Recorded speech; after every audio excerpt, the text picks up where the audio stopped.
Salam Bapak Ibu Saudaraku yang saya kasih di dalam nama Tuhan Yesus. Salam damai sejahtera.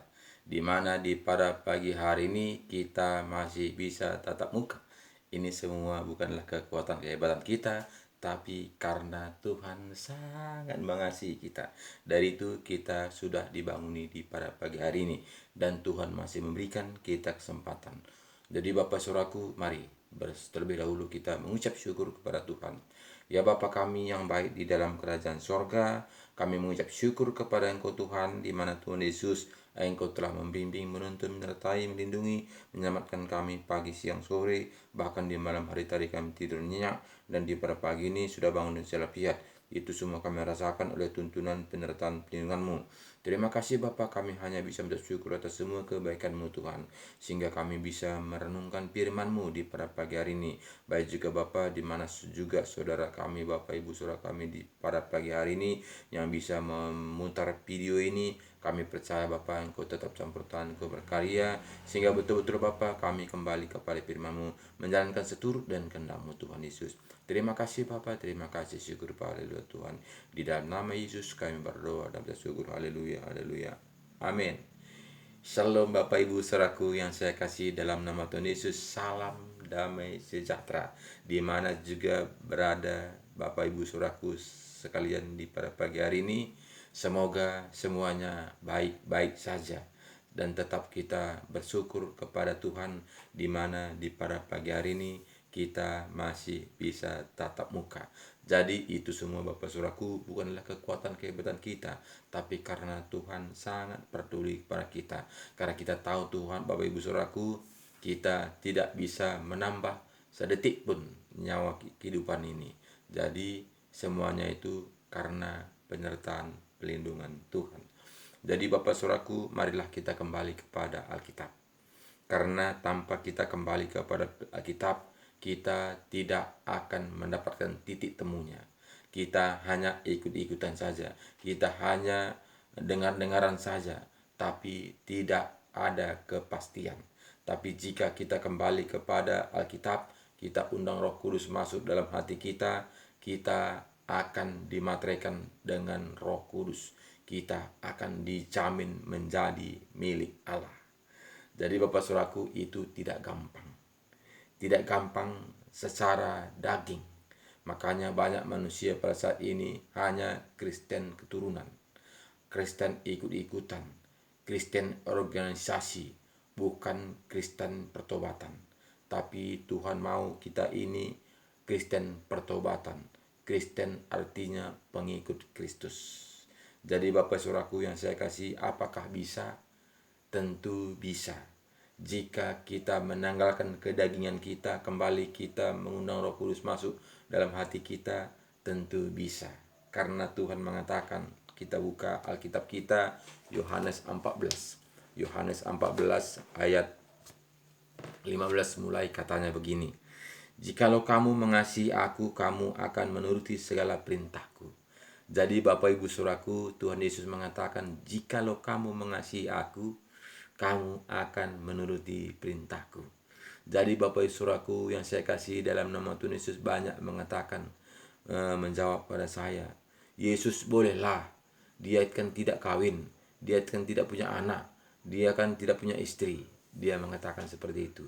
Jadi itu alasan demi alasan, jawaban demi jawaban. Yang penting kita ini, apakah kita membuka hati untuk Tuhan Yesus atau tidak? Apakah kita hanya buat Kristen itu sebagai organisasi saja? Apakah kita membuat Kristen itu menjadi pengikut Yesus? Nah, jadi ini tergantung kita. Jadi Tuhan tidak perlu banyak alasan, tapi Tuhan itu mau kita itu prakteknya, endingnya. Jadi sini jelas katanya kepada kita tadi, aku akan minta kepada Bapa dan ia akan memberikan kepadamu seorang penolong yang lain, supaya ia menyertai kamu selama-lamanya. Jadi Bapak Ibu Saudaraku, jelas di sini katakannya kepada kita, Tuhan akan memberikan kita roh penolong. Jadi bukanlah dengan kekuatan kita, bukan dengan kehebatan kita, bukan dengan usaha kita, tapi Tuhan memberikan kepada kita roh penolong. Jadi roh penolonglah membuat kita kuat. Roh penolonglah yang kita bisa melakukan seturut dan kehendak Tuhan. Jika tidak ada roh penolong untuk menuntun membimbing kita, kita tidak akan sanggup menanggalkan kedagingan kita. Rata-rata manusia ingin menyenangkan dagingnya. Jadi itulah membuat kita jauh dari kebenaran firman Tuhan.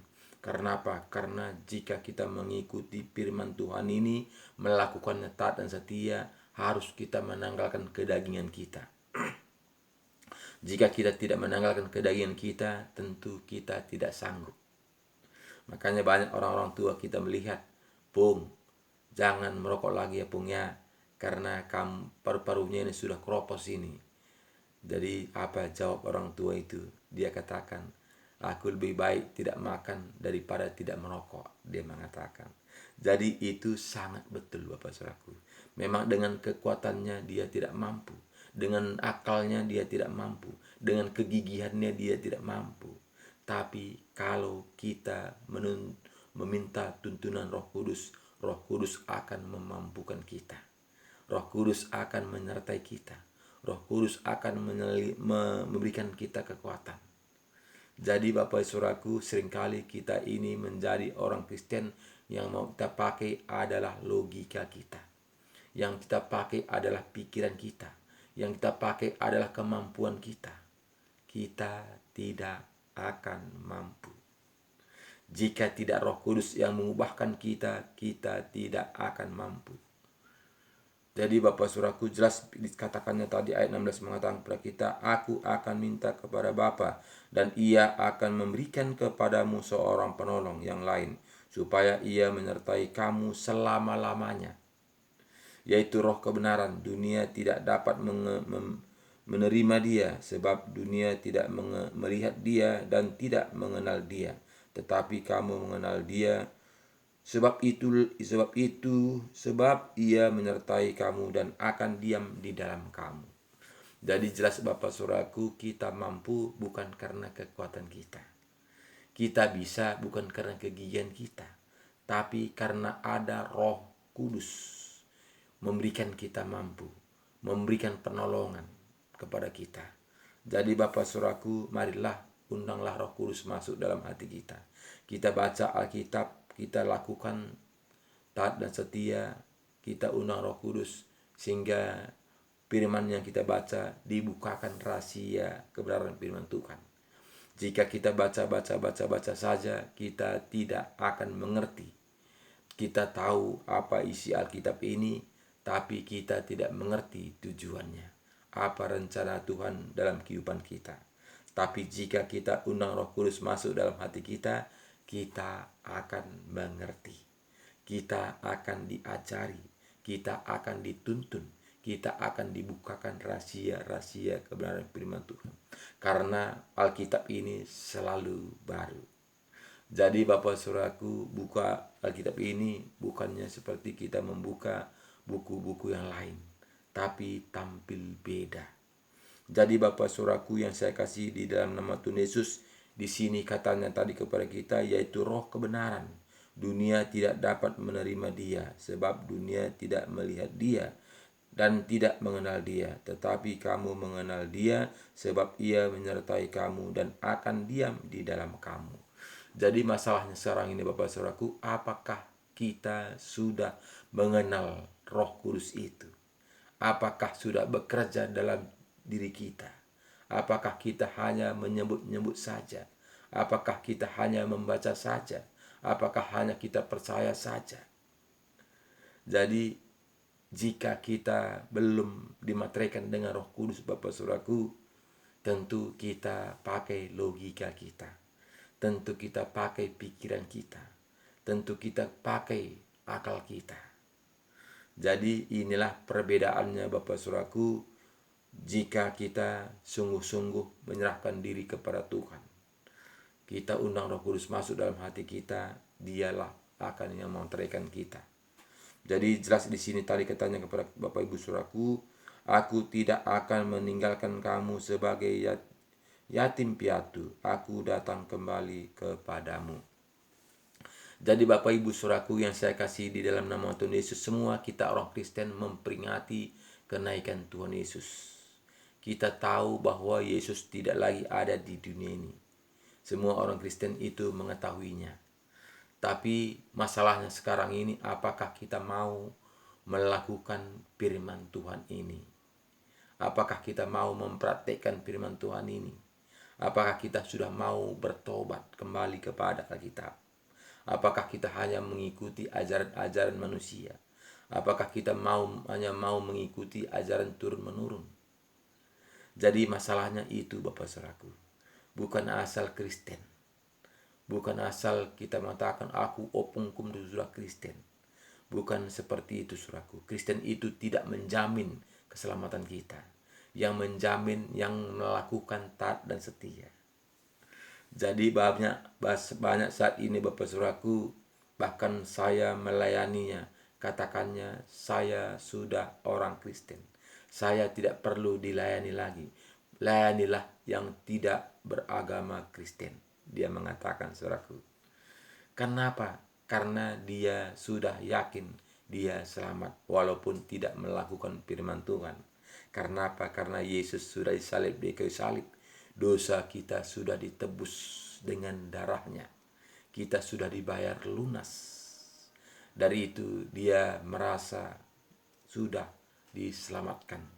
Walaupun tidak menjadi pelaku firman Tuhan. Walaupun tidak bertobat. Walaupun tidak kembali kepada Alkitab. Karena apa? Karena itulah setan itu cerdiknya untuk mengkelabui manusia, khususnya orang Kristen. Jadi Bapak Saudaraku, marilah, kembalilah kepada Alkitab. Alkitab akan menerangkannya. Alkitab akan menuntun kita. Roh Kudus akan memberikan kepada kita pengertian. Jadi jangan kita hanya merasa saja. Jangan kita hanya menghayal saja. Jangan kita itu hanya menganggap kita ini sudah selamat. Jadi Bapak Saudaraku, sering saya perumpamakan Bapak Saudaraku seperti makanan di atas meja. Makanan serta lauk pauknya sudah terhidang di meja. Semuanya sudah ada. Walaupun sudah terhidang di meja, Bapak Saudaraku, begitu lezatnya, begitu enaknya kita memandang makanan itu, Saudaraku, kita tidak akan kenyang.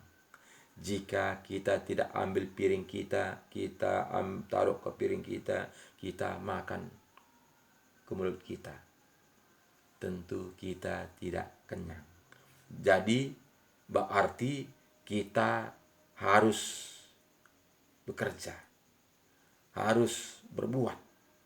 Jadi tidak bisa kita pandang, wow, sudah kenyang aku sekali ini. Makanan di atas meja sangatlah lezat. Wow. Walaupun sudah terhidang di meja, Bapak Saudaraku, jika kita tidak datang ke meja, jika kita tidak mengambil piring kita, jika kita tidak menaruh ke dalam piring kita, jika kita tidak ambil nasi itu, kita taruh ke mulut kita, kita tidak akan kenyang. Itu sudah pasti, Bapak Saudaraku. Jadi begitu juga kita menjalankan kehidupan ini, Bapak Saudaraku. Walaupun kita sudah tahu bahwa Yesus itu sudah tersaji untuk menebus dosa kita. Dia sudah rela meneteskan darah terakhir. Jika kita tidak bertobat, jika kita tidak datang kepada Tuhan, jika kita tidak melakukan firman-Nya taat dan setia, itu hanya menghayal saja. Itu hanya terbayang-bayang saja. Itu hanya perasaan kita saja. Kenapa? Karena banyak orang Kristen pada saat ini disuruh berdoa saja, dia mengatakan saya belum siap. Apalagi kita menyampaikan firman Tuhan, dia mengatakan saya tidak ada persiapan. Kenapa kita mengatakan seperti itu, Bapak Saudaraku? Karena kita menganggap Bapa kita itu bukanlah nyatu dalam diri kita. Sehingga perlu persiapan untuk ngomong kepada Bapa kita. Berdoa itu artinya kita itu cerita kepada Bapa kita. Jadi Bapak Ibu Saudaraku yang saya kasih dalam nama Tuhan Yesus, seperti kita dengan Bapak kita di dunia ini Bapak Saudaraku. Apakah kita mau cerita kepada Bapak kita ada persiapan? Apakah kita hafal-hafal dulu yang harus kita ceritakan kepada Bapak kita? Tentu tidak. Tentu kita langsung saja apa yang mau kita ceritakan, apa yang mau kita minta, langsung saja kepada Bapa kita. Jadi Bapak Ibu Saudaraku yang saya kasih di dalam nama Tuhan Yesus, begitu jugalah kita kepada Bapa kita di sorga. Kita tidak perlu harus kita buat atur perkataan-perkataan sedemikian ratur, semikian rapi, apa yang harus dengan ucapan dengan luar biasa. Perkataan-perkataan itu Tuhan mau hati kita. Apa yang di benak hati kita, itulah lontarkan, itulah kita perkatakan. Tuhan mau polos-polos saja. Tuhan katakan, hendaklah engkau seperti anak-anak kecil ini. Bagaimana anak-anak kecil Bapak Saudaraku, kadang-kadang Bapak anak-anak kecil itu yang belajar berbicara, kadang-kadang katakannya, mati kau Bapak. Dia mengatakan seperti itu. Tapi bapaknya itu apakah memarahi dia? Tapi bapaknya itu dia mengatakan, "Dore, anakku sudah bisa berbicara." Dia mengatakan seperti itu Bapak Saudaraku. Walaupun perkataannya tadi sebetulnya mengasari bapaknya. Mati kau Bapak. Padahal perkataan-perkataan itu dia dengar dari luar-luar sana. Dia tidak mengerti apa artinya. Tapi apa diucapkan orang lain, itu dia ucapkan. Sehingga bapaknya itu bertepuk tangan. Hore anakku, anakku sudah bisa berbicara. Dia mengatakan seperti itu saudaraku. Kenapa dia mengatakan demikian Bapak Saudaraku?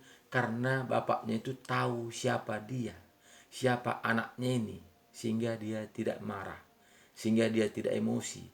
Tapi jika anaknya sudah dewasa dia mengatakan seperti itu, tentu bapaknya itu panas kupingnya.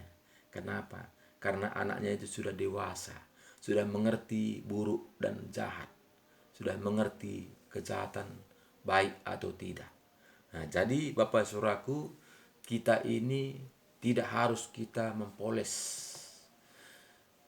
cerita kita kepada Bapak kita apa adanya. Jadi jangan takut berbicara dengan Bapak kita. Jangan katakan aku tidak ada persiapan. Jadi Bapak Ibu Saudaraku, seringkali kita demikian karena kita melihat apa kata orang. Jadi bukannya melihat apa kata Tuhan. Karena apa yang kelihatan ini adalah manusia. Jika kita berdoa ada 10 orang, apa kata teman-teman saya? Jadi itu membuat kita tidak berani. Karena apa? Nanti dia menilai saya tidaklah bisa berdoa. Jadi bukannya kita melihat Tuhan, tapi kita melihat teman-teman kita. Nanti tahu dia saya tidak pintar berdoa. Sehingga kita itu kayaknya berdoa itu kayaknya terbang-terbang. Kenapa? Karena kita tidak siap. Karena kita memandang manusia. Jadi Bapak Saudaraku, jika demikian kapan kita bertobat? Kapan kita kembali kepada Tuhan? Jika kita hanya melihat manusia, tentu kita akan diejek, tentu kita akan dikata-katai, tentu kita akan dihina, diolok-olok, dan sebagainya. Jadi kita harus siap, karena Tuhan Yesus mengatakan, kamu akan dihina. Jangan heran, aku sudah lebih dahulu mengalaminya. Itu kata Tuhan Yesus. Jadi Bapak Ibu Saudaraku, kita itu Kristen artinya pengikut Kristus. Jadi kita ajaran Kristuslah yang kita ikuti. Jangan kita mengikuti lain-lain. Jadi jika kita mengikuti lain-lain, tentu bukanlah Yesus juru selamat kita, tapi yang lain-lainlah juru selamat kita. Jadi inilah sering permasalahan di lapangan. Karena banyak sekali manusia mengikuti ajaran-ajaran manusia, lebih condong mengikuti ajaran-ajaran manusia, lebih banyak dia mengikuti menjalankan organisasi, bukannya mengikuti apa yang diajarkan Tuhan Yesus, tapi banyak mengikuti ajaran-ajaran organisasi. Berarti itu bukanlah Kristen pertobatan. Jadi berarti itu bukanlah kita melakukan kehendak Tuhan. Jadi jika demikian Bapak Saudaraku, kemanakah kita akhirnya? Apakah bisa manusia menyelamatkan manusia? Tentu tidak. Jadi jangan kita gara-gara kata orang lain kita mundur. Jangan karena kata orang lain kita menjauh dari Tuhan. Jika kita sering membaca Alkitab, dikatakan orang, oh pendeta, sehingga kepala kita besar, sehingga kita mundur. Jika demikian Bapak Saudaraku, kemanakah kita akhirnya? Jadi setan itu sangatlah cerdik untuk mengkelabui kita supaya kita jangan membaca Alkitab. Jangan kita mengikuti jejak Tuhan Yesus. Padahal kita melihat segala sesuatu, kita melihat ayat 19, tinggal sesaat lagi dan dunia tidak akan melihat aku lagi, tetapi kamu melihat aku, sebab aku hidup dan kamu pun akan hidup. Kenapa Tuhan Yesus mengatakan kamu akan hidup? Karena apa saudaraku? Karena ada roh Tuhan. Jadi banyak saat ini ada mayat berjalan. Artinya saudaraku, bukannya tidak dia hidup, artinya rohnya tidak hidup. Jadi manusia ini adalah, kita tahu, ada punya nyawa. Jadi nyawa ini adalah punya Tuhan. Jadi nyawa ini jika kita tidak memberi makan, tentu mati. Makanya banyak saat ini tengkorak berjalan. Kenapa? Karena rohnya tidak hidup. Walaupun tubuhnya hidup, tapi rohnya tidak hidup. Itulah makanya katakan tengkorak berjalan. Jadi Bapak Saudaraku, bukannya tengkorak beneran jalan, bukan, tapi karena kita tidak punya roh yang diturunkan roh Tuhan kepada kita. Bapak Ibu Saudaraku yang saya kasih di dalam nama Tuhan Yesus, Tuhan sudah menurunkan Roh Kudus kepada semua manusia. Tapi jika kita tidak mencargerkannya, tidak mencaskannya dengan firman Tuhan, dia tidak akan terisi, dia akan mati, baterainya akan soak. Seperti HP saudaraku, jika kita tidak chargerkan, dia akan soak, dia tidak bisa berbuat apa-apa lagi, dia akan mati. Jadi begitu juga manusia Bapak saudaraku. Pada umumnya orang Kristen, jika kita tidak chargerkan Roh Kudus itu akan mati, tidak tahu apa-apa lagi. Jadi kita wajib untuk mengisi roh kita dengan firman Tuhan, sehingga roh kita itu berapi-api, bernyala-nyala, karena sudah dichargerkan, sudah dicas. Jadi Bapak Ibu Saudaraku yang saya kasih dalam nama Tuhan Yesus, banyak sekali orang Kristen pada saat ini mengatakan orang Kristen tapi tidak menchargerkan rohnya, tidak membaca Alkitab, tidak memuji memuliakan nama Tuhan setiap paginya, setiap saatnya, tapi cukup Kristen saja, cukup percaya saja. Jadi itulah menjadi masalah pada saat ini saudaraku, sehingga kita ini tidak mau tahu. Kita menganggap ini kita sudah selamat, sehingga kita tidak mau tahu tentang kebenaran firman Tuhan. Kita buat Alkitab ini menjadi pajangan di lemari, bahwa kita ini adalah orang Kristen. Kita tidak mau membacanya. Jadi Bapak Ibu Saudaraku, jika kita mengatakan kita ini orang Kristen, pengikut Kristus, tentu kita itu membaca Alkitab kita. Apa kata Tuhan? Apa suara Tuhan? Karena Alkitab itu adalah firman. firman itu adalah Allah sendiri. Jadi jika kita tidak membaca Alkitab, tentu Allah itu tidak bekerja. Jadi Bapak Saudaraku yang saya kasih, ayat 20 mengatakan kepada kita, pada waktu itulah kamu akan tahu bahwa aku di dalam Bapa-Ku, dan kamu di dalam aku, dan aku di dalam kamu. Jadi Bapak Saudaraku, apakah Tuhan sudah ada di dalam kita? Jangan kita mengatakan saya ini anak Tuhan, tapi kita tidak mau membaca firman-Nya, tidak mau taat dan setia. Jadi jika kita tidak mau membaca firman Tuhan, melakukannya taat dan setia, berarti Tuhan belum ada di hati kita. Tapi kita hanya perasaan kita saja. Jadi jika kita itu sudah menyatu dalam Tuhan, tentu roh kita ini bernyala-nyala. Karena apa? Karena kita sudah melakukan firman Tuhan taat dan setia. Jadi Bapak Saudaraku, jelas pada firman Tuhan mengatakan kepada kita, pada waktu itulah kamu akan tahu bahwa aku di dalam Bapa-Ku, dan kamu di dalam aku, dan aku di dalam kamu. Jadi Bapak Saudaraku, Tuhan ada di dalam hati kita. Kita ada di dalam hati Tuhan. Jangan kita seperti mengenal Pak Presiden, Bapak Saudaraku. Banyak kali kita saat ini presiden, kita mengenal dia, tapi dia tidak pernah mengenal kita, karena kita tidak pernah jumpa langsung bersama dia.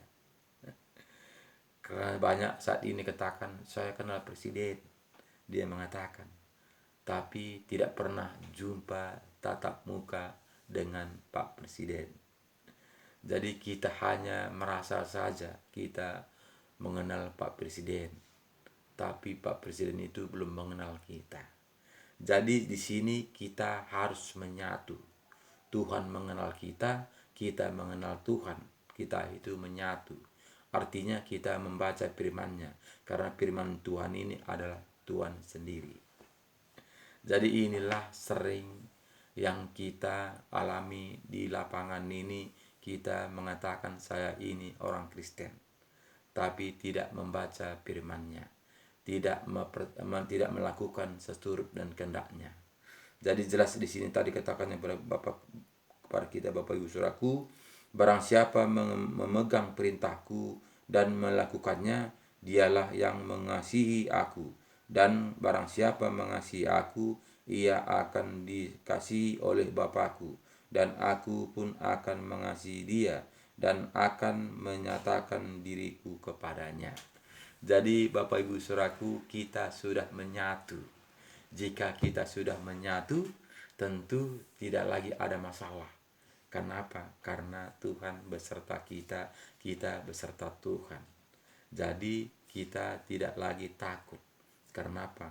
Karena mati hidup di dalam Tuhan. Jadi Bapak Ibu Saudaraku, itu tidak gampang. Jika kita tidak memenuhkan diri kita sepenuhnya kepada Tuhan, tentu kita tidak mendapatkannya. Walaupun mungkin kita mengatakan kita ini hamba Tuhan, walaupun kita mengatakan saya ini orang Kristen, walaupun kita mengatakan saya ini orang baik-baik saja. Jadi jika kita tidak menyatu bersama Tuhan, kita tidak akan mengerti jalan-jalannya Tuhan. Makanya banyak saat ini Bapak Saudaraku, orang Kristen masih mengikuti apa kata manusia, apa kata ajaran turun-menurun. Karena apa? Karena tidak ada pertobatan. Jadi terima kasih banyak, tetap semangat, andalkan Tuhan. Marilah kembali kepada Alkitab. Alkitab yang kita percayai. Baca, undang Roh Kudus masuk dalam hati kita, sehingga Roh Kudus itulah akan berkata-kata dalam hati kita, menuntun, membimbing kita, bahkan kita dimateraikan, dijamin menjadi milik Allah. Terima kasih banyak, semangat terus, share sebanyak-banyaknya firman Tuhan ini, dan jangan lupa subscriber firman Tuhan ini, sehingga firman Tuhan ini tersebar ke seluruh dunia, ke pelosok-pelosok, supaya kita bersama-sama kembali kepada Alkitab, mendapatkan kehidupan yang kekal itu. Terima kasih banyak. Tuhan Yesus memberkati kita. Shalom.